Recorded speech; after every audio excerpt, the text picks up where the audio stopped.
Glad that you're a part of the show and part of what we're doing. I really want to say thank you for the time that you've invested in the show, and I hope you'll hit that like and subscribe button there. And if you're watching on OBBM Network, make sure that you let other people know they can watch it on their home television as well. Spreely, OBBM, Spotify, iHeart, pick your place, but watch and share and carry forward these ideas, because these conversations can genuinely change your life, but they could probably save the life of somebody else's. And the guest that I have in studio today, he is a serious clown.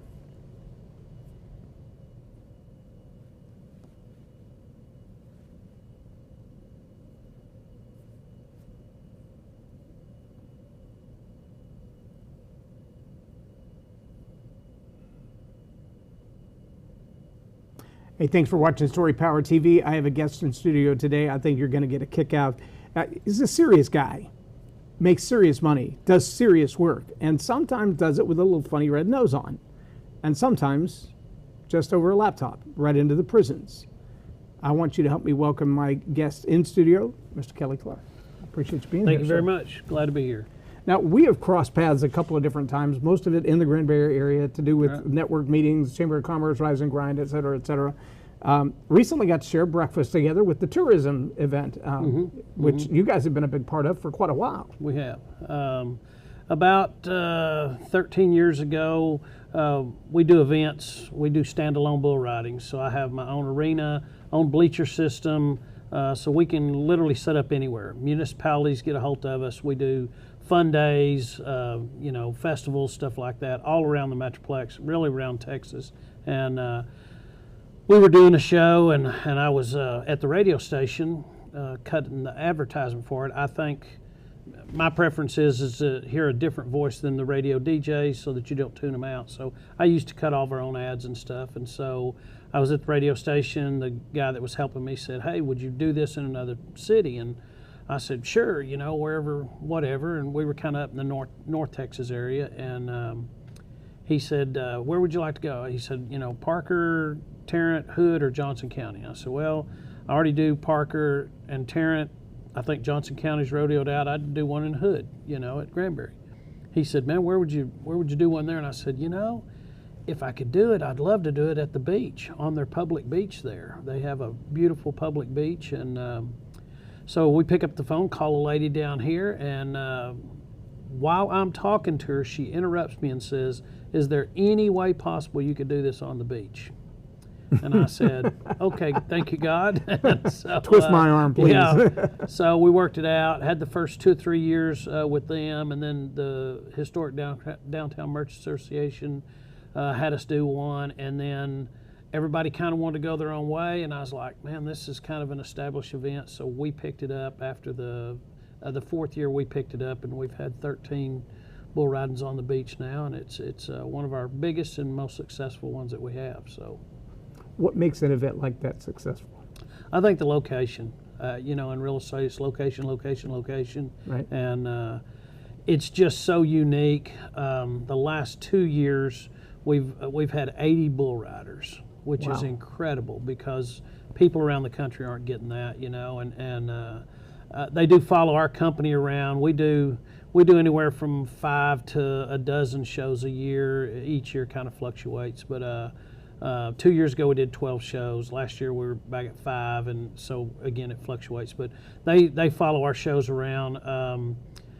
For about 6 years running, I gave away a Harley Davidson motorcycle to my year-end champion. So we got the bull riders to come. Yeah. So 80 bull riders at one live event. Right. So we split it up. We do a show at noon and a show at 6 o'clock, and so do 40 and 40, which is a really good show. So that's a lot of back-to-back bull riding. It is in about 7 hours. It's a lot of doing. Plus we do mutton busting, sheep riding for the kids, and usually have 40 or 50 of those. So it's a full day for my guys, but I got the best staff in the world. Our company's called CHUTE Productions. We've been going, CHUTE's been going for about 43 years, but the bull riding part of it we've been doing for 17 years. CHUTE's been going for 40 years. Mm-hmm. What does CHUTE do? So I was a professional bull rider. I rode bulls for 32 years of my life. Back all the way up. when I was 4 years old, my dad was the world champion all-around cowboy. So I grew up in rodeo. It's been my life. Everything that I have through God has been through rodeo. And we own a ranch that's paid for. I paid for my ranch and hung up my bull rope, retired from that one. And went to high school rodeoed. I went to the national high school finals. So the way the high school deal works is they take 4 competitors from each state to the national high school finals. So I was one of the 4 guys from the state of Texas go to the national finals. And then left the national high school finals, went into college rodeo. I rodeoed for Tarleton State University back in the 80s, and graduated college and took off rodeoing professionally, and I did that for the rest of the time. So 32 years of riding bulls, and I rode bucking horses too, but mainly was a bull rider. And so my son taught me something. My son was a stellar athlete. He was the #1 quarterback in the nation in high school. Wow. Went and played college football for 4 years, and got out. He went back to our church, who has a Christian school, and he coached. And he said, if you love something, you'll figure out how to be around it with your wife or whoever. You'll figure out, what do I need to do to be around this? And so I didn't purposely do it or knowingly do it. I purposely did it, but I just loved riding bulls. I had to quit before they killed me, and so I got out. About 3 years later, we started doing our own bull ridings, and they've really, really grown. We're on the Cowboy Channel Plus. We've done coming up on 300 performances that we've put together in the 17 years. So it's been a really good business plan that I developed and made, hopefully continue to make work. And so started doing the bull ridings, municipalities. We were at Haslett, Texas, doing our first one. Someone from the chamber of Justin, Texas, was at the event. Collared me up when I got done and said, "Man, we got to have one of these at our town." So we did Justin. So as we're doing Justin, the people from Ponder, the next town up, was at there, and they said, "We got to have this in Ponder." And then we did one in Ponder, and the people from Crum, the next town up, said, "We got to have one of these." So it just kind of branched out, started going kind of around the Metroplex. We go as far over as Princeton, Texas, other side of McKinney. And then, of course, we've done the coastal bend down around Houston. We've done some down there. And so, in 17 years, we're approaching our 300th performance. I think maybe by the end of this year, we'll have our 300th performance. So when you look at an event, what is it that at the end of that event you go, that was a successful event?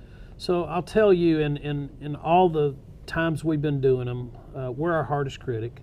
When we get done, we sit down. My son runs the shows, and my wife and I are, the owners, all 3 of us, and we're very critical on we can do that better. My family used to really make fun of me because I was so precise with all the stuff that we do, and now they understand that we're who we are because of that dedication to what it is. That excellence. Yeah, and so last year at Granbury, we did an Indian theme. And so I had the world champion Indian hoop dancer there. They do dance with the hoop rings and all that. And so the first show we did was at noon. Now I understand we stopped doing them in October. Late October is our last show. So for 4 months, we go through the winter at the ranch, scheming and thinking of what we're going to do at our first show, which is always Granbury. And so I have in my mind what it's going to be, what it's going to come out like. It never does. But you don't know that, nor does the crowd. But but we got to there, and we were just not hitting. It was off, terribly off. Again, no one knew it but me and my guy. So when that first performance was over with, I had a come to Jesus meeting with all my people and said, in 17 years, that may have been the worst one we've ever done, in my opinion. That night at the 6 o'clock when we left, I thought it was the best one we've done in 17 years. I thought it was the best performance we've ever done. What changed between the morning and the evening? My people, after I had a come to Jesus meeting. No. I think everybody just finally got, we were coming out of winter rusty and not used to working with everybody. And my announcer, I've had him for 17 years. I've got one guy that opens gates for me. He and I are the only two that's not missed one performance in all the 17 years. And so we've all not got complacent, but we know what you're going to do, I'm going to do, we're going to do our job. And it just came, and it comes together. I tell people, they ask me, what's the best rodeo I've ever been to? Well, it's where the livestock, the right mixture of livestock, the right mixture of competitors comes together and it goes off. And that don't always happen. Now, when it doesn't, it's still really cool. Right. But when it does, you're amazed. And so we're trying to get that combination to go off every time at every one we do, because again, we're striving for perfection, and then it's, well, how are you going to top that? How are you going to top that? How are you going to top that? And so you're always looking for the right catalyst. So where do you find your livestock? So because we have so many riders, they don't care about a Harley. Yeah. So because we have so many riders, I usually have 2 or 3 different producers come together that bring their livestock that they have. What we do different than some of the other deals, the Big Bull Riding Association, the professional bull riders do, we have a draft. So when you show up, you pick a number, and then according to that number is when you get to find out what bull you want. So it's really changed the dynamic of bull riding. You get to choose, pick your poison. But what it does for us is maybe the lesser skilled riders aren't getting that best bull, and then it's just a wash because he doesn't have the skills to ride this bull. He's going to get bucked off. Do most of those riders know that? Deep down inside they do. Will they admit it? No. And they better not. But what it gives to us is the best guy usually gets the best bull, and that's the combination we want. It's all fair and up and aboard. Yeah. But what we tell everybody is we want the cannon to go off, and we want the cannon to go off at the very last deal. So what we do is choreographed as it can be, using bucking bulls. The first rider that we have, because people are going to show up and go, are these real bulls? Are they mechanical bulls? What bulls on the beach? I mean, come on. Well, how many of your people show up are also following the professional rodeo circuit? Oh yeah, a great many of them. So but we also have a lot. We also have a lot that's first time seeing any of this, and ours is very unique because from from where the cattle come out to the first row of seats is 60 feet. So you're literally right on top of it. You get atmosphere on you. And yeah, so I was close enough. You have to get up and dust off. When that young man got chased around and lost his camera and all that kind of stuff, I was close enough to see the rip in his pants and the lady next to him yelling at him, and I'm like, I that's 7,000 pounds of angry. I wouldn't be messing with him right now. Yeah. So we want the cannon to go off. So the very first guy that comes out, because of our situation, whether we're in a city park or whether we're on a parking lot or wherever we go, the first guy out of the whole show, unfortunately, we're going to throw him out of the arena. We're going to make sure his bull is just dynamic, and if he rides him, great. It's going to be a really great score. If he doesn't, we're going to sling him out of there. The last guy, the very last guy that we buck, is probably going to be, it always is going to be the best rider matched with the best bull. And hopefully he gets him rode and it's a high score. He's going to be the winning guy. Cannon goes off. Happy trails. Go to church. That's what we do. So the successful event looks like the right matchup, the right livestock, the right people. What's your average size crowd? We seat about 1,500, and so we do 3 shows on a Saturday, so we'll reach about 4,500 people typically. So what's the benefit to the community that brings you in? So there's an economic impact. Our little one-day show, the last economic impact I did was at the city of Haslett, about 1,400 people within the city, a little bitty rural community north of Fort Worth. Our economic impact to them that one day, that one Saturday, is $170,000 into their economy. And that's from one people day. who travel from around, who People buy come up, tickets, spend buy- money there, do all those things. There's a 7-Eleven, excuse me, a 7-Eleven, a Shell station, and we empty out their ATMs every year that we go there. They just get them because people run over there, get money, come back to the festival. And they're all festivals, so So it's you got just a fun vendors, day. you got snacks, you got drinks, you Yeah, got... food trucks, yeah. Some we have carnivals at. So it's a festive time. Again, I'm a marketing guy, so we have something for Dad, just the raw buck and bull excitement stuff. We have something for Mom. We have all the vendors. We have something for the little kids. We have the calf scramble, the mutton bust, and that middle teenage bracket's the one that's really hard to hit. They're kind of leaning with Dad, not necessarily the little bitty stuff. So what's worked for us is if we had carnivals at our shows, because then we get everybody covered. Very nice. I think about things. So I was at the last two Okay. in Granbury. Uh-huh. We've lived here 3 years and we've made 2 of them. All right. Thank you very much. I did see one thing. We accidentally started a DJ business in 2005. And when I say accidentally, I mean it was not a plan. It was not a business plan. If you'd said, hey, one day you're going to be a DJ, I probably would have laughed at you. But we accidentally started a DJ business, and over the last 20 years, we've continued to grow that business in various ways. That's how we ended up with a media company. But we've watched the interaction between the kids as we've grown up. We started off doing kids events. Our first event, 790 kids between the ages of 8 and 14. That was our clientele. And I've learned a couple of bizarre little tricks of keeping them occupied and preoccupied over the years. And I want to give one as a gift to you if you're okay with this. What we've seen over the years, the evolution of the mindset of the kids, is that there is 0 winning a dance contest. Ever. Okay. Nobody wins them. Okay. And so what you end up with is a popularity contest, and those don't always go over well. But 2 things that beat the dance contest every time in participation, entertainment, and energy is the hula hoop contest when it's done right, and the Coke Pepsi challenge. Remember Red Rover? So Coke Pepsi challenge, I always encourage the kids to bring a parent with them.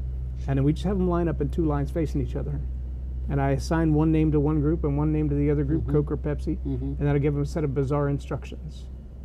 And watching the kids run over and jump on Mom's leg, or Mom run over and jump on our kid's leg, and go the right direction when I call it out, is the funniest thing you've ever seen in your life. But I have yet to do it at an event of any size. Church event, city functions, mother-son dances, father-daughter. I've never done it at an event in 20 years that they didn't beg to do it again when I was done. So I'll shed light on the one you're referring to that we did. We did a dance contest this year. Cattle market is out of hand, way out of hand. A calf to utilize for the kids to chase around is about $800 now. Holy cow. Used to be a couple of $100. Throw it Cow away. better be holy. So I raise cattle, but they're of the rodeo persuasion, and they're a little hot. They leave them alone. They'll leave you alone. You corner them up, they're going to run over you, whatever size they are. And so they come with an attitude. Yeah, so my son, we leave ours out of it. My son went to a neighbor of his that's a calf roper, and he borrowed a couple of calves and brought them down to the beach. And one of them was trying to tear everything up. Now, this calf weighed, 250 pounds, trying to tear everything up. The other calf was a little more docile, but not enough for a kid. So we do the boys first. We do the 8 through 12-year-olds to come out, and so we let the most docile one out, and that one ran over the kids. Wow. So we had a dance contest for the little girls because we were going to put them in there with a mad cow. Now, does that sheds a little light on things, doesn't it? So we look at those things. We talked about it through the deal, and we're like, we can't send those little girls out there with that little calf because he's going to run over somebody, And the little boys, hey, be tough, but the little girls, not as much so. So we're like, leave the calves back, we'll do that. So what we did is we did the dance contest, and then we got all of our guys out there that work for me, and we turned the calf out. And so we do what's called a ring of fear. So we do, several rings out there. You have to stand in your ring, and whoever is left standing in the ring after we turn the bull out, then they're the winner. And so we let our guys get out there and let the little calf out, and it did the same. That must have been at a different part of the show. It was. We did it that evening, and but yeah, that's why we did the dance contest, because you got to have a filler because you're rotating things out. So what we don't want to do, is just continually mundane whatever. Oh, they're going to buck another bull. We don't want anybody to leave. It's an hour and 20-minute show. We don't want anybody getting up and leaving. We want them to go, what are they going to do next? Right. That's what we want them to do. So we'll do a section of bulls, bring the kids out of the stands, do a calf scramble. Normally, in 17 years, that's what we normally do. We don't allow any bulls in the chutes while the kids are in the arena. We don't want any way that a bull can get out there. No way at all. So the bulls aren't even close to where they could get to the arena. So when the kids are all leaving the arena, we can't start right back. Right. So we do some kind of clown act or something. I did the tank act that you saw, hopefully, and so we do some kind of clown act that I fill in and do. If I'm in the arena and I'm doing something, fill the chutes. It's no danger area. Well, so you know how to deal with that. Yeah, so then when I leave out of the arena with whatever act I do, they're ready to go back to bucking bulls. So it's kind of a choreographed deal, and then we buck another section of bulls. How many bulls do you have in those chutes at any given moment when they're... So there's 6 chutes, and then there's what we call runs, which are coming up to those chutes. So we can do about 15 bulls in the runs ready to go, and we do about 10, 12 bulls a section, so we can load a section of bulls and be ready to... rodeos to be fast-paced and exciting, and I think one of the things that rodeos failed on in the last 20 years with media getting the way that it's gotten is if you can't get people excited about what's going on in the arena, just turn the music up. And that's a terrible, terrible way to fix something. I tell my people, we're not going to have loud music. We're going to excite people with what we got going on in the arena. I don't want somebody sitting in the stands that can't talk to each other. It needs to be not necessarily a ball game where you're baseball and just having a conversation and every now and then they hit the ball. It needs to be where you can at least communicate, talk about what was going on, and have that, either neighborly talk or family talk or whatever. So we don't allow the volume to be where it's just unbearable. And I've been to several events where it's unbearable. And I tell them... So obviously when the bull's out there and the rider's on the bull, that's a fast-paced 8 seconds. And then there's a little bit of downtime before the next bull comes out. Right. How do you keep the energy up there? Is that the job of the clown? So 17 years ago when we started, I just took the clown role because I'm the ringmaster. So you're like the MC at a wedding. Kind of, yeah. So kind of what happens is my son is choreographing everything. He's telling everybody, you're going next, hey, that guy's fixing to go, get ready. As soon as this guy goes, you're next. So he's going down the line, having everybody prepared. And so that it goes click, click, click, click, click, click. My announcer is going to tell you all about what this guy's done, what bull he's got, what the matchup is supposed to be. This should be really good, and then the guy doesn't perform. They open the gate, he gets launched out in the arena. Well, that's kind of a letdown after he tumbles and hits and gets out of harm's way. It's kind of a letdown. So my job is to step in and go, hey, turn your attention to me. Right. Forget about that. That didn't work. Turn your attention to me. And I try and do some lighthearted stuff, funny stuff that amuse people. Then I throw it back to the announcer, hey, we got another one coming. And then he starts talking about that guy, and the guy should be just about ready by then. Throw it back out. And it's a timing thing, if there's no need for me to step in, I don't step in. If there is, then, if something, a bull lays down in the chute, won't cooperate or whatever, then I need to step in and go, hey. How often did that happen? Yeah, it happens, and that's kind of why I tell people I teach a rodeo program, and I tell them first thing you got to do, the most important thing you got to do is your date. What date are you going to have your event? The next two things simultaneously is your announcer and your funny man. Because if you don't have spectacular cowboys or spectacular animals, you're not going to have very much. You got to have some entertainment. Somebody's got to entertain. And I've been at events where, actually my announcer and I, we did a bull ride. Somebody else's down south, they hired us both, which was smart because we worked together so much. And I just told him, I said, look, if this thing goes south, we just got to do the show. And about 3 bulls in, I just looked at him and said, okay, let's go. It's on us, yeah. And so the promoters came to us after it and said, thank y'all so much. They booked us again next year because y'all stepped in and took over. And again, we don't want to do that. It's your show, it's your doings, but it needs to be successful. And so all the years in the DJ business, we've run into the same thing. Emceeing a wedding and realize that the planners dropped the ball on something or the venue forgot something. I had a caterer show up almost a full hour late to a wedding, and they're like, what now? And I'm like, well, all those things we had planned to do after dinner, why don't we just rearrange those and we'll go with it. And it turned out the father of the bride had a 20-minute speech that nobody had planned on, so it works out well. There you go. Yeah. It is a matter of understanding. I'm not here to throw anybody under the bus. My job is to make sure at the end of the night you had a good time. So whatever that takes. Yeah. And again, it's to keep the flow of it going so that we don't have that downtime. Right. Dead air's devastating. I mean, we need something happening. So what I do at my shows uniquely to mine is I hire 2 announcers. So I have one announcer that talks about the bull, the rider, and what they're going to do. Your play-by-play. And then the next guy talks about our sponsors and what all their, what they all offer, all that kind of stuff. My sponsors love it. Absolutely love it. Yeah.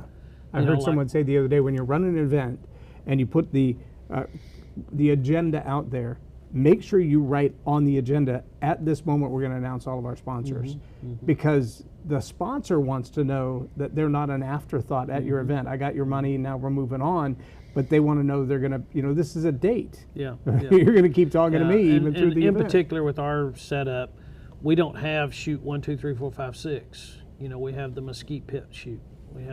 So every time the attention is drawn to that shoot, again, it's about the sponsor, and they love it. You have a team that sells the sponsorships then? And does the sponsorship cover your cost of putting that event on, or an $800 cow? That's how we make a living, is selling sponsorships. How many of those are national sponsorships or statewide sponsorships versus community? I don't know. All of them. So our whole deal is we make our money off the sponsorship sales. We tell everybody it's a bull riding show. We just happen to be bucking bulls during the show. But it's a show. We're going to have an opening pageant that's going to be very Christian and patriotic in that order. Once we get that done, we hype everybody up. I thought you did that one very well this year. Very well done. That one's probably our best one, So we're going to get the patriotism done, hype everybody back up, boom, buck the first bull, and then we're into the flow of the event, right up till the very last one. And again, if it's the afternoon show, it's telling them when the next one's coming. If it's the evening show, it's, we play happy trails, drive safe home, go to church tomorrow. Okay, shift gears just a little bit. The last few years, a major faux pas was made in marketing. Some dudes with a blue can decided that the people who'd always been buying their stuff weren't worthy of buying their stuff. They wanted to go after a different target market. I'm sure you know which blue can I'm talking about. I believe the last I heard, it cost them close to $11 billion for that marketing faux pas. Would you ever have Bud Light as a sponsor at your event? Never. Why? Wouldn't be any alcoholic, anything. If it's not family oriented, I have a sales team that I'm head of, and sometimes they call me and say, what about this product? and then I say it again, and you think about that product. If it's not family oriented or anything like that, then no, we won't promote that. And if you have to question it, probably already probably a answered good it. sign. Probably already answered it yourself. And so I think it's it's just a stand that I've taken. Again, God provides all of this for us. I'm not going to dishonor what God provides for us to do something that's and again, I'm not downplaying anyone drinking. I feel for them. I've experienced in my family alcoholism, and it's devastating, and I'm not going to be part of it or promote it or anything else. When I was in high school, college, early pros, I drank. That was the thing. And I was in Gulfport, Mississippi. Humid as all get out, hotter than blazes, right on the coast, right by Mobile. And I rode a really good bull. I set the high marked ride for the association for that year on that bull. I got off, just adrenaline just pumping out of my pores with the sweat. Schlitz was the sponsor, which is probably the bottom end of beer anyway. And they had a big wash tub in the back and had it iced down with Schlitz, and it was free for all the contestants. And I got off, and of course everybody's patting me on the back and, oh, that was great and all this. And so I just reached in there, got a can out, popped the lid, quenched my thirst. And when I turned around, there was 4 little kids standing there looking at me. And I just showed them that was okay. Not what quantity or anything else. I just showed them it was okay. If you don't think the sponsorship relationship means anything, catch a celebrity that messes up and see how fast their sponsorship is pulled. It's immediate. And so, which is funny because they expect the celebrity to be above reproach, even when their product may not be. And so when I saw that, I quit. I just, I said, I can't be responsible for showing, kids that don't understand it, what that is. And so I just changed my approach of going. I still went with the same guys, did all the same stuff. And then I got to a point in my career where I just believe Jesus is coming back. And he says, in the twinkling of an eye, when you least expect it, like a thief in the night.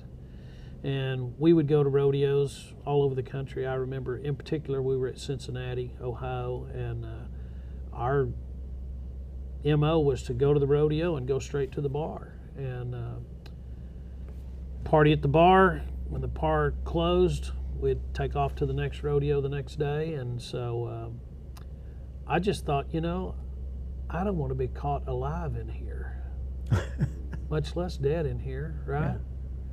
And so we would go to the rodeo, they would head to the bar, I would just stay in the truck and sleep. I was the designated driver.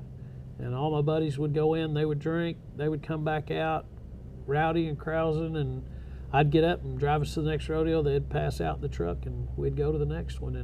And they respected me for that. It wasn't never made fun of or anything like that. They respected me.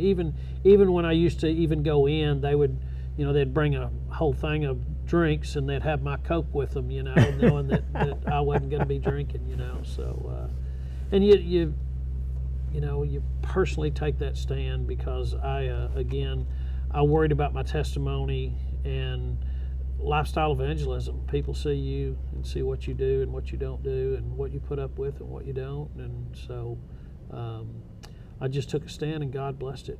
How long have you had a personal relationship with Christ? I got saved when I was 9. I got baptized when I was 11.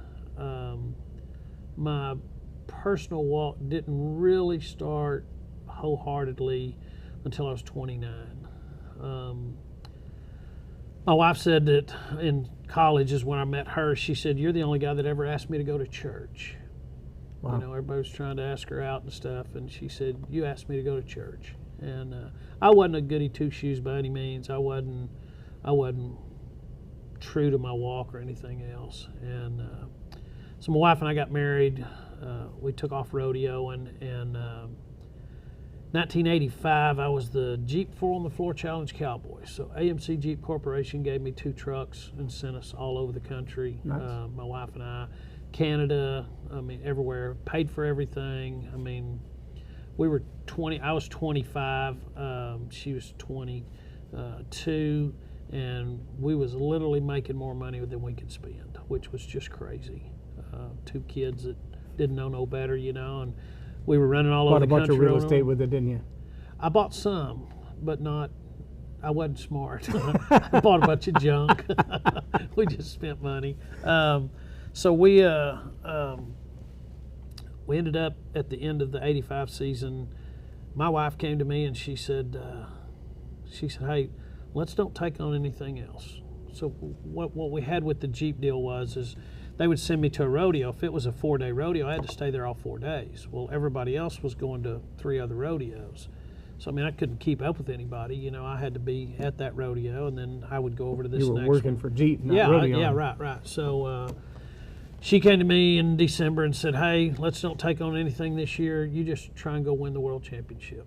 And so I started out in 86, number 1 in the world, and I broke my leg. So went home, went back in 87, and I broke my back. And I went back in 88, and I broke my shoulder. Same bull that broke my back, by the way. We have a mutual friend, Scott Mendez. So that was about the same time he was competing for the world champion, wasn't it? Okay. So broke my shoulder, and then in 1989, I was in Lake City, Iowa. I had a bull flip over on me out in the arena. Wow. It was worse than wow. Landed on me. What does a bull weigh? This one wasn't that big. He probably weighed 1,500 pounds. But he flipped over. We were really getting with it, and when I was riding him, I didn't know we were going over. I just thought, boy, this next jump's really going to be bad, because I didn't realize we were upside down. And he landed on me. He broke my leg and my collarbone and hooked me in the face and hit my teeth. And he got up, I didn't, and jumped all over me and stuff. And so they got him off of me. They come and got me and helped me out of the arena. And I told them, I said, hey, I broke my leg. I know that, you know. And so they put me in the ambulance, and I was riding to the hospital in the ambulance, and my hands started going numb. And I kind of sat up on the gurney on my elbows because it was kind of freaking me out. And I thought maybe, you know, done something to my spine or something. And at that time, my career was 29, but I was severely beat up after, you know, 15 years of rodeo and riding bulls. So I used to have tape on both my elbows because I had hyperextended my elbows and stuff. So I set up, I thought, well, maybe it's the tape. So I took the tape off while I'm, you know, going to the hospital. And I just remember going, you know, God, why'd you do this to me? Why did you? I'm a pretty good guy. We would go to church on Wednesday nights when we were home, but we were always gone on the weekends. You know, I'd be in Minnesota somewhere on Sunday, you know. So I just kept, you know, I was like, God, why'd you do this to me? And so I got out of the hospital. I came back home and went to church. I was on crutches, and I got my church that I kind of knew his name. I didn't really know him. He said, man, why don't your wife and you think about, pray about joining Awanas International. Mm-hmm. I didn't know what that was, but I told him, I said, man, I don't have to think about anything. We're in. And so my kids were real young at that time, and we got involved in Awanas, and my wife and I taught the next 20 years in Awanas. Wow. And so our kids had already gone out of it and everything. We're still involved in doing it. And so my wife's still with them now. And so I told her after I got hurt, I said, man, I'm done chasing it. I'm just going to go to the fun ones and just enjoy riding bulls and not, because it really, it turned into such a job, and I don't like jobs. And so I said, I'm just going to go to the fun ones. And 1990, 91, 92, 92, I made the national finals, and I was trying to quit. I was 32 years old. I was pretty beat up for a 32-year-old. Yeah, I'd say broken back, broken Yeah, leg, yeah. crushed. Yeah. So I was really contemplating, hey, I'm probably done. I'm gonna quit. And Is that a regular retirement age for a rodeo? no, 32. 25. Okay. Yeah, I'd went So way you long. were already Drew Bledsoe. I'd went way long. Yeah. So I got to the finals. First night I had a bull that was really, really rank, and my dad was there. He was a world champion, like I say. And if you'd have asked me before the rodeo started, hey, be honest, can you ride him? I'd probably had to go, I don't know. But the Lord blessed me that night. I set the arena record that night on that bull. My dad told me that it was the best bull ride he'd ever seen in his life. Wow. And at 32 years old, I said, wow, I can still do this on a real high level. And it gave me another 15 years of riding bulls. Wow. And so I went back the next year, and I was runner-up, and that's the time that me and Scott was dealing stuff. He was in the PRCA, I was in the IPRA, which is two competing associations, or not competing, but parallel associations. And so anyway, then I just kept going. I got into a deal where I used to worry about who was there. Oh, the world champion, that world champion, that world, all the guys that were really, really good. And then I get bucked off. It's like, well, it doesn't matter if you're there. I got to do my job. So I started trying. That's a trying. leadership lesson all by itself, doesn't it? Yeah. So I started trying. So it became me against the bull, as it was the whole time. And that's what you have to understand. You ever watch rodeo on TV or anything else, and you see somebody ride their animal, get on the ground, and they run back to the chutes, and they're helping the next guy try to, hey, get right, get it done. They're helping that guy to go beat them. Why is that? Because you're not competing against that guy. You're competing against your livestock. That's why we have judges there. So you ride against your animal, judges sort it out. It's not whether I'm not in competition with you. And you're not hoping that next cowboy fails. No. I mean, you hope he don't do as good as you, to be honest. But if they do, they do. I mean, that's just. Well, and how there's it came something to out. that competition too that says I'm not competing against you. I'm doing my very best. Mm-hmm. And if I did my best, then I hope my best is better than your best. That's right. Yeah, let the judges sort it out. And so I got to where bulls get reputations. I was around Bodacious, the big me. I never did draw him. He was in the pen there, but I never did have him, and thank God. But is it Tough Hedeman? Yeah. I was there that night. He got hit in the face in Las Vegas. I can't believe he got up. But anyway, so I started. He was riding Bodacious, wasn't he? Mm-hmm. Yeah. But I started just trying to get the bulls that people were struggling to ride. If maybe they had a reputation that nobody could ride them, that's what I wanted to do. So I spent 3 years doing that. I'm just going over here to get that bull. I'm going over here to get that bull. I'm going over here to get that bull. And I had some success with that, and that was probably my most rewarding time of my career, was just when it was me and the I bull. never thought rodeo had a strategy. Yeah. So I used to watch strap a baseball. man to the back of a bull and Yeah, hope I used to watch baseball and didn't know they had plays, but my son taught me that they have plays in baseball, But rodeo is, and we had a group of guys that went in.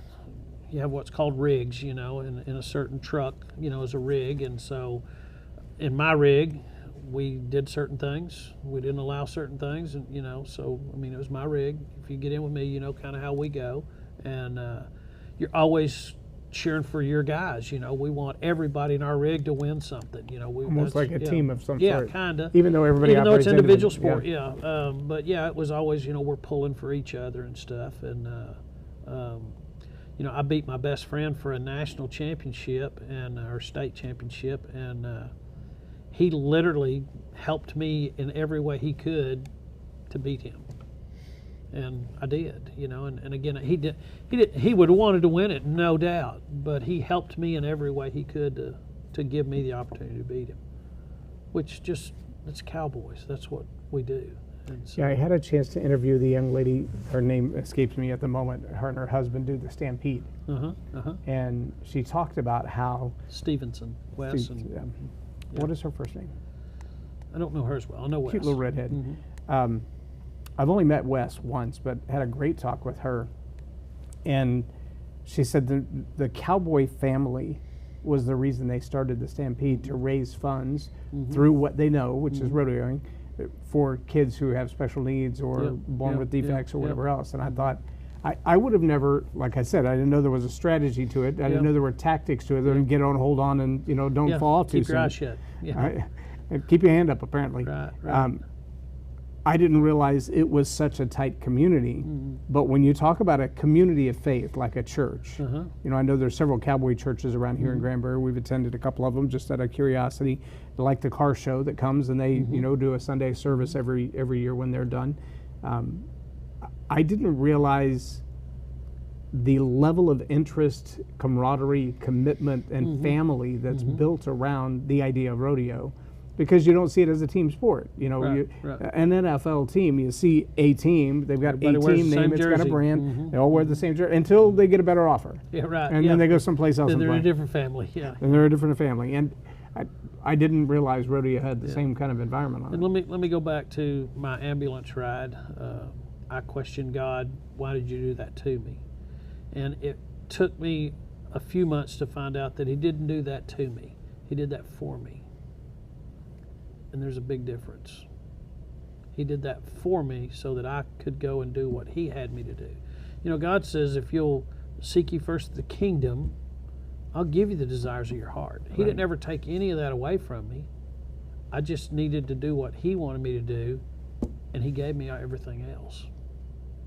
I'm in a couple of Hall of Fames for my riding. And where I'm at in my life now, it's very difficult to go into a Hall of Fame and receive the accolades that they give you, because I stood up there and said, I didn't do any of this. God did it all. I didn't do any of this. I don't have the ability to do this. God did this. It's very difficult when some guys stand up there reading all your accolades of what you've done to go, yeah, that's pretty good. No, God did all of it, every bit of it. And it's hard for me to lay claim to any of it. I'll take all the buck-offs and all that stuff. That was me. That was me. I messed 100%. That one up. that was me trying not to utilize God's intervention. Yeah. So, been on about 3,000 head of bucking bulls in the years that I've competed, and had bulls at home to practice on, and I got on a ton of practice bulls with nobody there, me and my wife and one other guy. And how long have you been married now?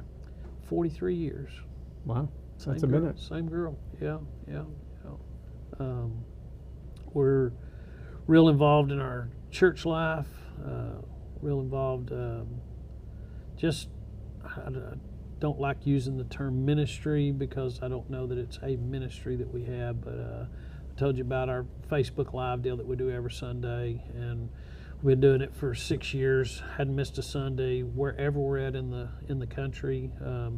In February, I was in Wickenburg, Arizona. I was clowning a rodeo out there, and I did my Facebook Live from Wickenburg.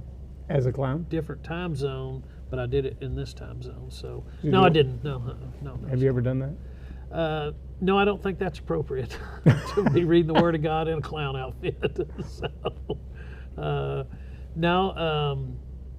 Again, I've always stopped. I've been sick. My dad passed away on a Saturday night. I did the one Sunday morning, and hadn't missed a one. Yeah, I think in 11 years I've missed maybe 20 total, but I do it 5 days a week for the Leading Leaders podcast. Yeah. And usually when I've missed them, there was a season that I missed them because we were moving from one studio to the other. I missed probably 6 then. I missed a few when I broke a tooth and couldn't get to the dentist, and I didn't want to be on camera with my teeth missing. And I missed some, like we were in Pittsburgh at the end of April, speaking and filming for an event out there for Christian Book Awards. And between the travel time and the setting up and tearing down, and when we go film an event like that, we take the entire studio with us.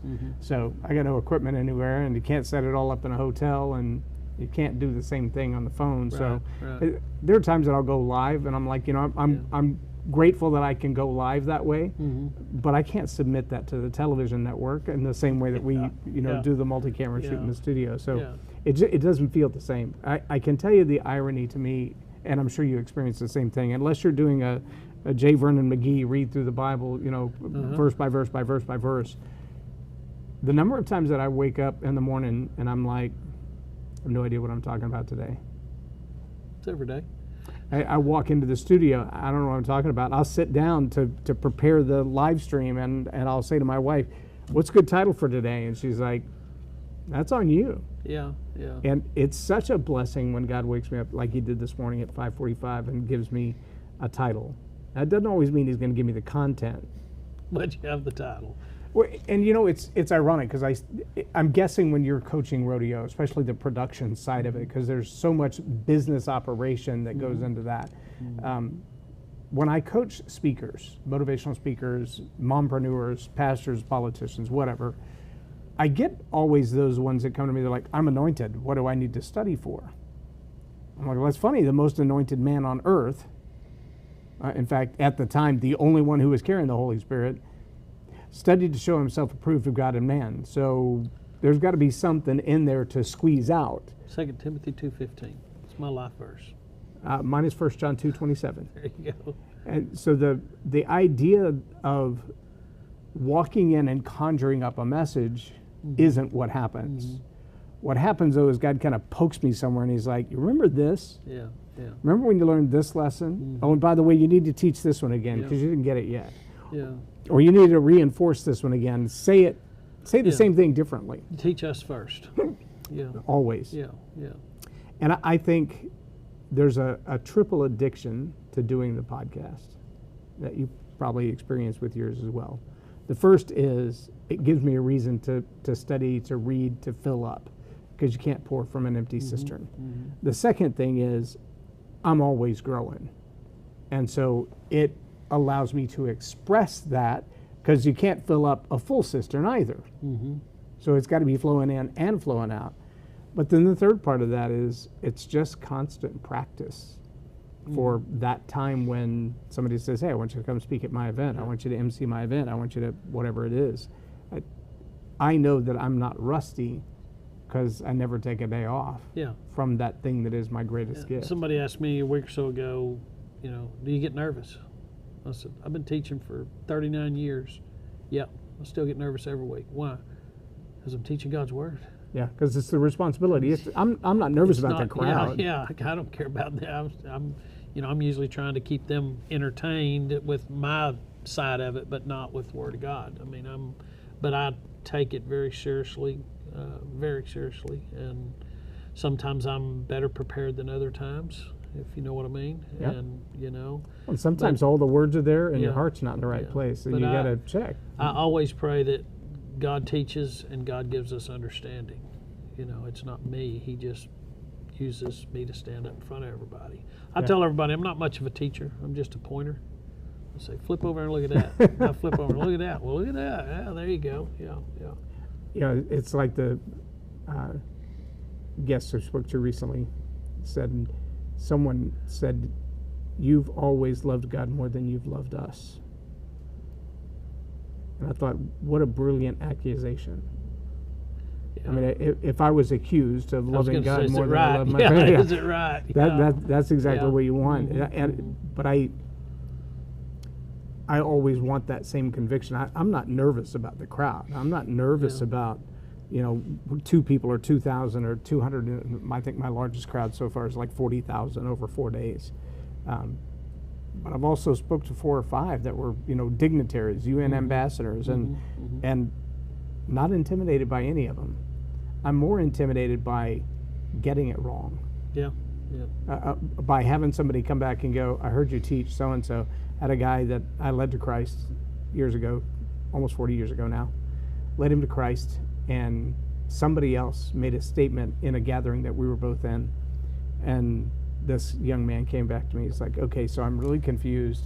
I heard what Pastor said. He accused you of X, Y, Z, and it breaks my heart. He said, but I'm trying to figure out how you did it. I said, what do you mean? He said, well, he accused you of teaching the doctrines of demons. I said, I know that's what he said. He said, so how do you do that, though? Because every time I come to you and ask a question, you hand me the Bible and tell me where to look, and you make me read it from the page myself. How is it you teach the doctrine of demons doing that? Exactly. I said, well, that's a question you need to be asking him. Yeah. Because he's got a false accusation there, and he should answer for that. Because I don't give you my opinion. I take you to the Word, and if you need me to explain that, I'm going to tell you to go to another verse that explains the verse you just read. The Bible explains itself. It's the best teacher of itself So I had, ever. there was a gentleman named Dr. A.V. Henderson. At one time, he had the largest church in America in Ann Arbor, Michigan. Well, He moved back down here to Fort Worth. He came to our church and sat in my Sunday school class when he was 87 years old. I spoke at his 90th birthday party, and when he passed away at 92, I was a pallbearer at his funeral. wow. I can't wait. I'm going to see Dr. Henderson again one day. So I can't wait. I can wait. Yeah. But he came to me one time and he said, hey, he said, don't let me intimidate you. He said, you know what you're talking about. And I said, Dr. Henderson, I made my living riding bucking bulls. Not much intimidates me. I'll be all right. But he was so kind and so gracious, and what a great man he was here. Didn't want any accolades here. Well, if we tried to do something for him at church, he would get really bent out of shape. He's like, I don't want it here. I want it in heaven. Yeah. Yeah. I've got a couple of guys like that in my life right now. One is Don Kelly, who's in our church. He's pushing 90 years old. And another one by the name of Jerry Hobbs. Dr. Jerry Hobbs started off at 13 or 14 years old preaching the gospel and playing the piano for Catherine Kuhlman. Okay. He has been in the church and around the church and on every television network, and just about everybody in the world knows Dr. Jerry Hobbs. And I have the blessing of, I'll get a text from him at a random time. He's like, what are you doing? I was just praying for you. Or I'm thinking about so-and-so. What are your thoughts on that? And between him and Dr. Randy Weiss and some of the seasoned saints who have walked with God through some of the most unbelievable trying times, I consider it an honor to call them my friends. I recently lost a good friend, and it was a weird spiritual journey for me in a couple of ways. Dr. Kasanga Wakasanga was the professor of theology for Oxford and Harvard, did some time at Princeton too, and then founded the School of Theology at the University of Kinshasa in the Congo. And when we would travel to the Congo, he was a celebrity. I mean, building-sized billboards with his face on them. Wow. Yeah. In fact, there's one building where his picture on the side of the building is 65 feet tall. Wow. It's now a hospital that he started as a maternity ward. And so a lot of people respect and honor him. And he and I would have 5- and 6-hour conversations at Waffle House, just talking about theology and new ideas and that kind of stuff. But the day that was supposed to be his birthday, we were supposed to be on our way to his house, and I called and said, hey, I'm on the way. And his son said, he's not going to be here. You guys are still welcome to drop by, but he's actually in the hospital with some stomach problems. And I said, well, let me know when he's back home again. I don't want to intrude on family time at the hospital. And about a week later, his son calls me, and we had a little conversation. I said, well, how's he doing? He said, he's still in the hospital. You should probably go see him. About a week later, I actually went. And when I walked in, 2 of his kids were already there. The other one was flying in from New York. And he said, let me talk with Loren for a minute. And they all left. And so we were just there. And he grabbed my hand. He looked me right in the eye. And he said, what took you so long to come to me? And I said, well, I didn't want to intrude on family time. I knew it was your birthday. I knew people were in town for that. And he said, what took you so long to come to me? And I felt like Peter feeding my sheep, right? And he hit me the second time, and I'm like, well, I expect you to go home soon. I figured I'd just see you at home. Now he's got tears in his eyes and a death grip on my hand. And he said, what took you so long to come to me? And I didn't get it for weeks after that.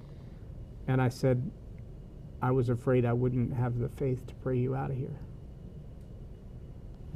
And that was on a Thursday. On Saturday, I was scheduled to speak at a leadership conference. And I prayed about it after they made the announcement that his funeral was going to happen. We were there for the wake at his house, the visitation with the family, and probably only 6 white people come through there, but probably 100 pastors of churches from all over the world that came to pay their respect in their little house in South Fort Worth. And his wife just sat there holding my hand and prayed and cried, and I was like, I so don't belong here. This is so way over my head. This is not my place. And when they scheduled the speaking engagement and the funeral on the same day, I was like, okay, God, which one do I go to? Do I tell the people that I'm supposed to be speaking for that I'm not coming, or do I tell the... And God said, let the dead bury the dead. You'll see him again. But understand the question he was asking you. I'm like, well, I think I get it. He said, no, you don't. You have to understand his theology would never have permitted praying for him to be raised from the dead or healed by the sick. That's not, it's not in the Presbyterian theology. He was counting on you to demonstrate your faith because of what you say you believe. And so I went and I spoke at the leadership conference, and what I told them was, I believe I failed my friend. And I believe I failed my God because he sent me on an assignment to demonstrate the faith that I say that I have. And I didn't. Does that mean there's no grace? No.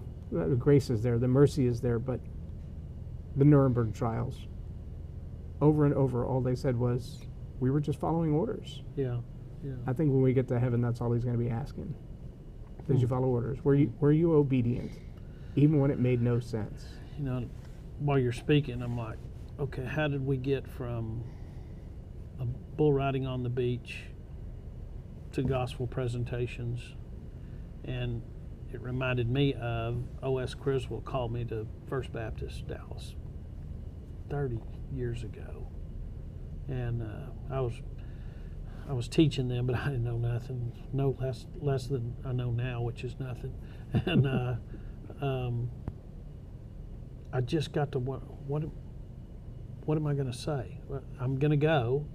They had a roundup Sunday, so they called me, kind of like what they do with Scott Mendez. But they called me, and I was dumbfounded. Why do they want me there? It's not to teach them about bull riding. It's about teach them the word. And I'm like, man, I don't know, God, what, are you sure, kind of deal. And showed me where he called Moses. And he asked Moses, he said, I called you. Moses said, how are they going to know you sent me? He said, what do you got in your hand? And when I read that, I was actually messing with my bull rope at the time. And I went, okay. And God said, didn't I give you that? Didn't I give you that to use? Not like you thought you were going to use it, but for me, a platform. And I took my bull rope over there and I gave him that presentation, and inside the pulpit I had my bull rope, and I read him that passage, and when I pulled my bull rope out, the bell fell down and dang, and it just made all the sense in the world. Great illustrated sermon. Yes, and so again, that's how we started our podcast with that, and we got around to this, is God uses that. We forget sometimes that the assignment and the alignment are his choice. We are the tools. We have the gift. A good friend of mine, a cowboy from Blanco, Texas, mayor of Blanco, not anymore, but he was the mayor of Blanco, Texas. Probably 25 years ago, we were arguing about spiritual gifts, charisma gifts, dunamis, and all that kind of stuff. And he said, the biggest problem most Christians have with the gift is they get to the birthday party and won't give it to the birthday boy. And I thought, man, that is so true. How many people walk that out? Just hang on to mine. Yeah. I like the gift that I bought for you, so I'm just going to keep it. It's like, Marge Simpson and her bowling ball that Homer didn't really expect to give it to her. She didn't want it, but learned to bowl. And on the other hand, it should be such that when we're operating in those gifts and we're following that assignment and we're aligned with what God wants us to do, instead of praying, God, give me this, this, and this. We go, okay, God, what do you want me to say to who, when? And he puts us in that place. And now we're like the kid at the birthday party going, open mine first, open mine first, open mine first. I'm so anxious to give it to you because I know it's going to be the impact that it has on you. And when you've lost someone and you're asking the question, will I ever see them again? Will I be in eternity where they are in eternity? And that is a hard question, especially when you know all the opportunity you had before that to just ask, do you know Jesus? Yeah. A simple question. Not that super complicated. That we complicate. Yes, John Maxwell says, a teacher is usually someone who takes a simple concept and makes it complex. A communicator is someone who takes something complex and makes it simple. Yeah. I'm a simple guy, so I like to keep it simple. That's me. I want more understanding than me looking like I know something. I'd rather you understand, as Paul said, a couple of words than nothing at all. So, yeah. I ask my wife just about every episode, so how was that? Sometimes to my dismay, I get, yep. Yeah. It's done. It's over. We hit record. So every Sunday morning when driving to church, my wife always asks me the question, so what's the lesson about today? My answer every week is Jesus. Keep it simple. And then we start into it. And a lot of times I will ask her something for general knowledge. What do you know about this? Because that's going to give me the knowledge of who I'm teaching. Right. And then if she's, has a concept of it, then we're good. If not, I go, okay, I can't go that direction. And then when we get out of church, we go eat, and then she plays my Facebook deal back and listens to it all the way through, because she usually has to, she's my secretary, but she has to leave out to go do children's church, so she didn't ever hear the end of it, so she plays it all the way back through, and I usually listen to it too. Go, did I say anything wrong? Did I get it? Do I have to go back and recant anything from last week? So. I actually had a guy who's planting churches in another state now. We went to church together, and when I taught at a big church, I was training the teachers to be better teachers at the church. He went through the class, he and his wife both. She's brilliant. She's authored, 7 or 8 books at this point. He's a great communicator, comes from a rough background and then into his faith.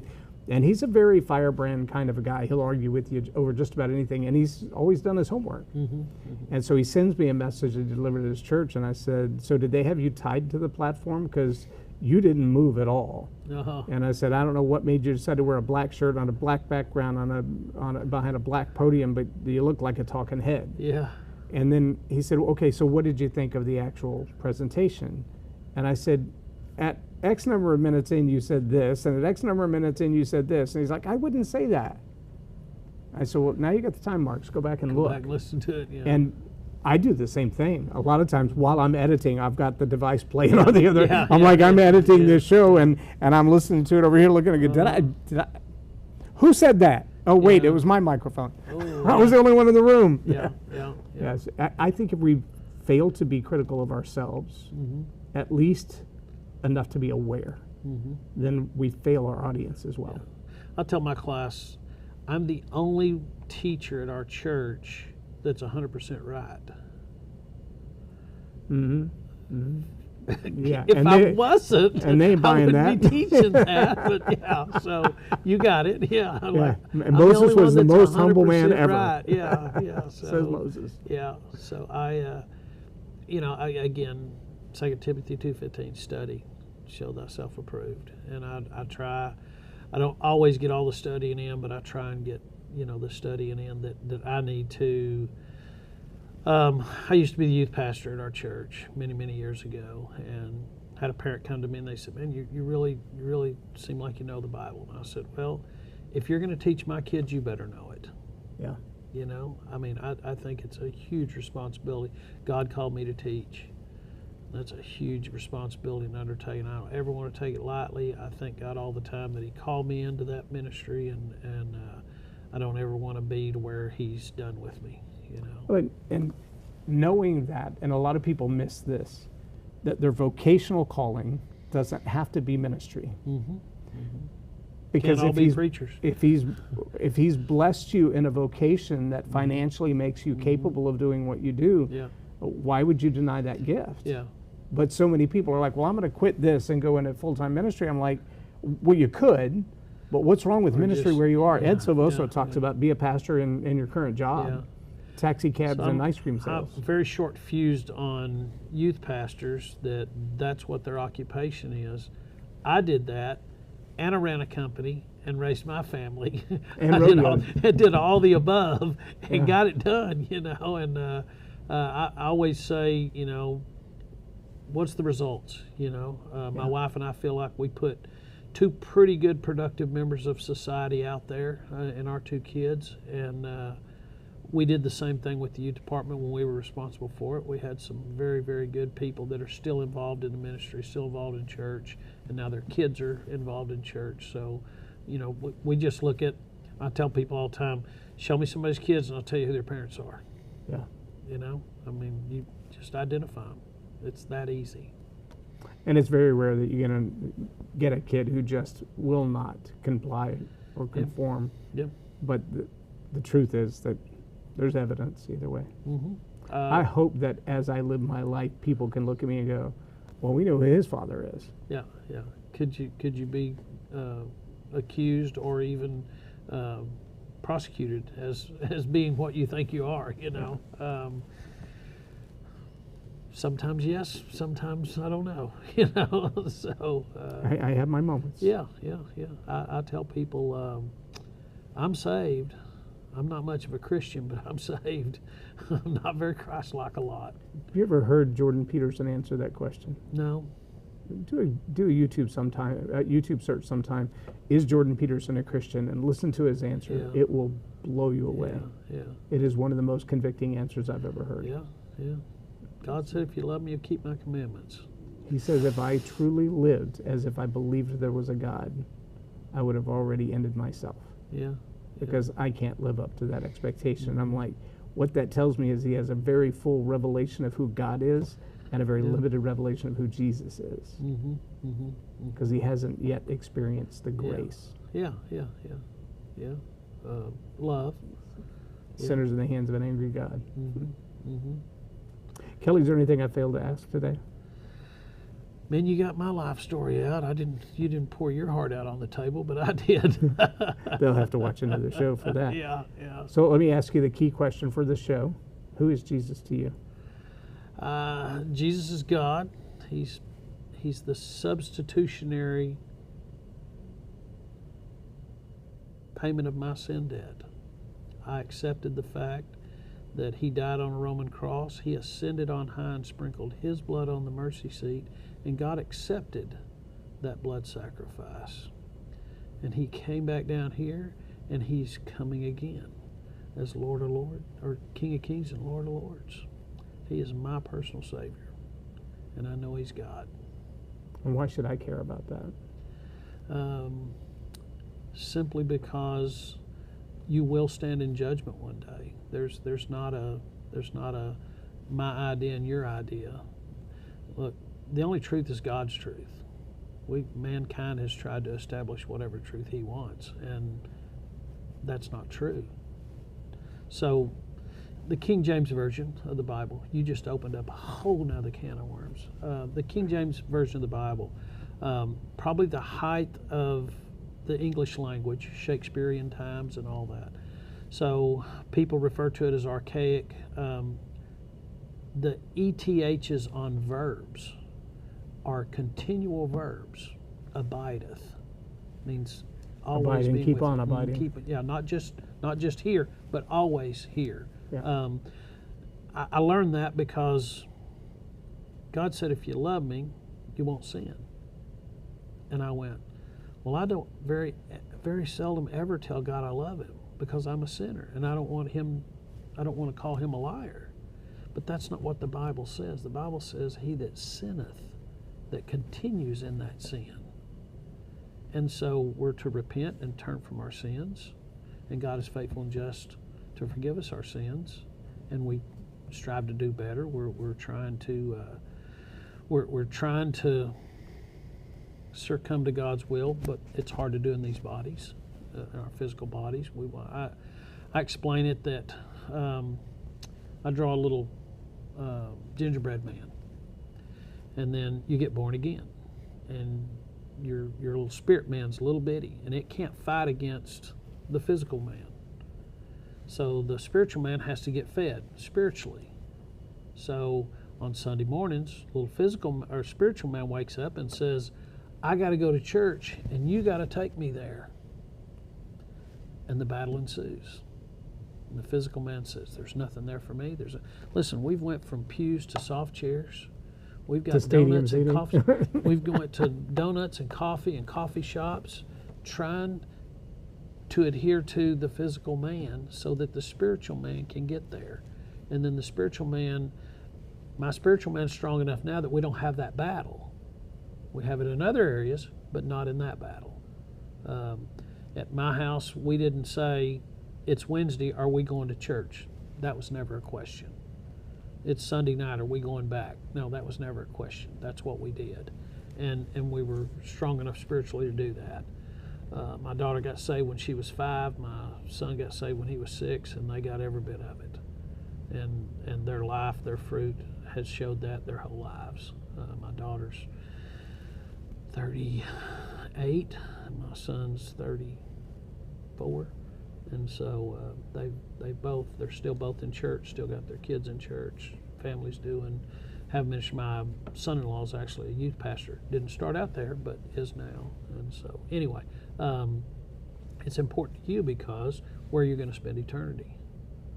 There's either heaven or hell. There's no intermediate, there's no purgatory, there's no nothing like that. It's heaven or hell. And when we go and stand before God, there's not a big screen TV that comes down and shows all of your sins and stuff. Those are done away with. Jesus Christ paid that sin debt once and for all. You don't act like you believe me, but that's the truth. That's the truth. And so one day you're going to stand in judgment. Book of Revelation, the Apostle John says that he'll wipe away all of our tears. And I think we'll have tears over people that we had a chance to witness to and didn't make it. Yeah. And I think those will be our tears, that someone will be pleading to us, you knew, and why didn't you tell me? Like rich man and Lazarus. Mm-hmm. You knew it, and you didn't ever tell me. I thought you loved me. Absolutely. That's tough. And, you know, witnessing to family, friends, and stuff is really hard, but, man, you got to get past that and get it done. And who'd have thought all this conversation would have started over some bulls in the sand? Riding some snotty no bulls. Yeah. And my wife said, she said, I think, you probably wasn't ever the world champion because you just kept trying and trying and trying, and God kept using you over and over and over. Because most people will reach their goal in life and then realize this is it. Yeah, wasn't what I thought. Yeah. Or they get close enough to know that they're in striking distance and they quit seeking. Yeah. So I've been doing the no Christian thing over the last 6 months. I've been praying for patience. Whoops. And everybody says, oh, you don't do that, you don't do that. But James says, with patience comes godliness, and godliness unwanting. And I want to be at unwanting. I've won championships, I've won things, and all I did was want another one. Yeah. It was never fulfilled, ever. I want unwanting. I want to be filled, just full. Yeah, I'm good with it. Completely satisfied. I won a competition in January, and I look at all the pictures from there, and I look like a guy that's looking over the top of the next hill. In my face, I'm not. I got on clown makeup, and I'm not even. The announcer guy that won, he's smiling big, and the clown looks like his thoughts are somewhere else. And I told the guy that was with me, I was like, this is just a stepping stone. This is, and I'd been for 4 or 5 years trying to win this deal, and I won it, and I was like, throw that on the pile, let's go. But I want to be at the point of unwanting. I want to be satisfied with what God's done. Content in all things. Mm-hmm. Get the flesh out of it. Amen. Yep. There you go. I appreciate you coming. You bet. You bet. Kelly, it's been a great conversation. Enjoyed it. Hope it does somebody some good. I'm certain it will. There you go. And if you've been watching the whole time, please like, share, subscribe, comment, send us what your thoughts are. We'd love to have them. Love to know what sparked an interest in you. And I also want you to know this. Look, if you're asking, does God love me? The answer is yes. Don't take my word for it, though. Take his. And if you are still curious, ask him. He'll tell you. I mean, you might be surprised that when you ask him, you get an answer. You might be surprised at the answer you get, but that's a promise. If you ask him, he will answer you. If you seek him, he will be found by you. That's not my promise, that's his. And if you're wondering, why should I care about this whole Jesus thing? Look, you're going to live forever. That is not a question. The only question is where. And when the king comes back, you don't get to vote him out of office or decide you don't like his principles and policies. When the king comes back, every knee will bow and every tongue will confess he is King of Kings and Lord of Lords. You can be on that side and on your way to heaven for eternity. Or you can choose to not. His judgment isn't harsh. His option is fair. It's your choice. I hope to see you on the other side. I'm Loren Norris with StoryPower TV. Have a blessed day.